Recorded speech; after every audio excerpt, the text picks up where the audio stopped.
नमस्कार, आप देख रहे हैं न्यूज़ 21 और मैं हूं आपके साथ मेघा जी। आइए नजर डालते हैं आज की कुछ खास खबरों। कांग्रेस विधायक एवं पूर्व खेल मंत्री अशोक चांदना का बयान। कांग्रेस राज्य में खेलों को बढ़ावा देने का काम किया गया।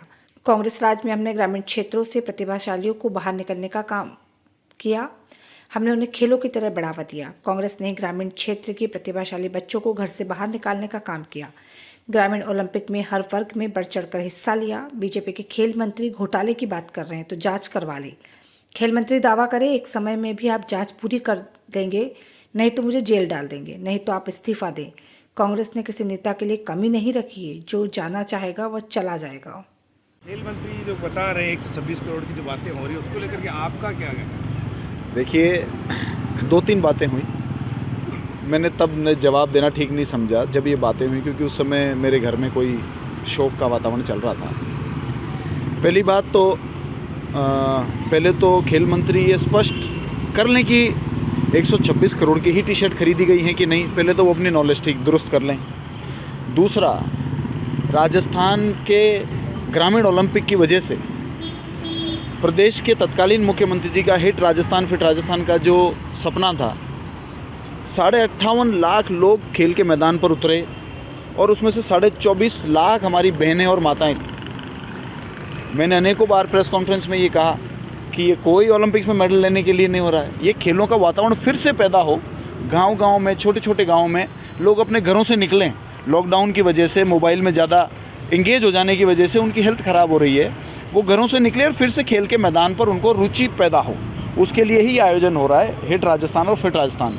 जहाँ तक बात है, फिर दूसरी बात ये होती है कि 140 करोड़ का ग्रामीण ओलंपिक हो गया, इसमें कोई स्टेडियम नहीं बने। मुझे लगता है कि ये कोई नौसिखिया मंत्री ऐसी बात कर सकता है?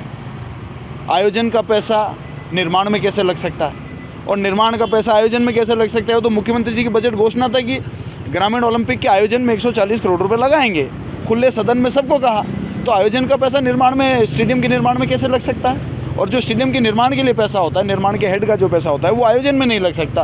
पहले तो उनको थोड़ा सा, एक मंत्री हैं तो थोड़ा मंत्री की तरह पेश आएँ। और जहाँ तक कि वो कह रहे हैं कि 126 करोड़ की कोई टी शर्ट परचेज में कोई घोटाला हो गया, तो मैं तो यहाँ पर आपके सामने खुला कहता हूँ कि खेल मंत्री 3 महीने, 6 महीने, 9 महीने, 10 महीने, 12 महीने एक फ़िक्स टाइम लिमिट का जांच का दावा करें कि इतने समय में या तो पूर्व खेल मंत्री को जेल में डाल दूंगा, नहीं तो मैं खेल विभाग से इस्तीफा दे दूंगा।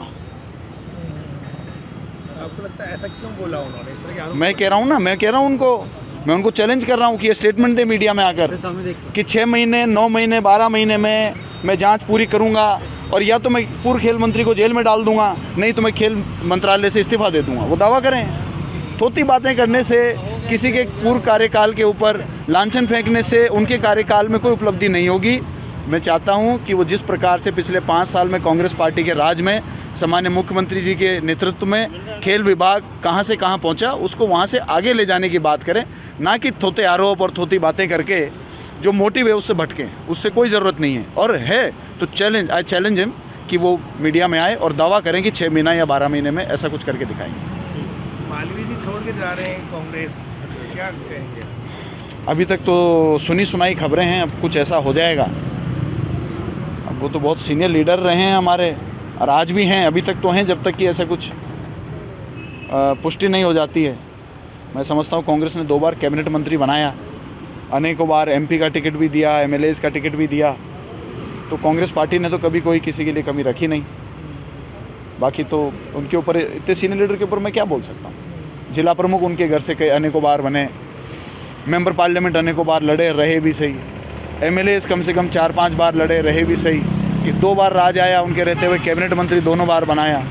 तो अब इसके बाद भी अगर ये भी कम है तो देखिए, मुझे तो उम्मीद है कि अभी भी वो रुक जाएंगे, रुक जाने चाहिए। और 2-2 बार कैबिनेट मंत्री रहे हुए लोग अगर बीजेपी में चले गए तो बीजेपी भी दुखी पाएगी। बीजेपी भी एक दिन माथा पकड़ेगी अपना। बीजेपी में कांग्रेस से और बाहर की पार्टी से इतने लोग क्यों लाए जा रहे हैं? क्योंकि बीजेपी में कुछ है ही नहीं। बीजेपी के नेताओं को मोदी जी ने मार दिया। अब टैलेंटेड लीडर्स तो कांग्रेस पार्टी के अंदर है, जन भावनाओं को समझने वाले लोग कांग्रेस पार्टी के अंदर हैं, इसलिए वो देख रहे हैं। लेकिन उनको अभी थोड़े दिनों में पता लगेगा कि दोनों तरफ ही कांग्रेस है।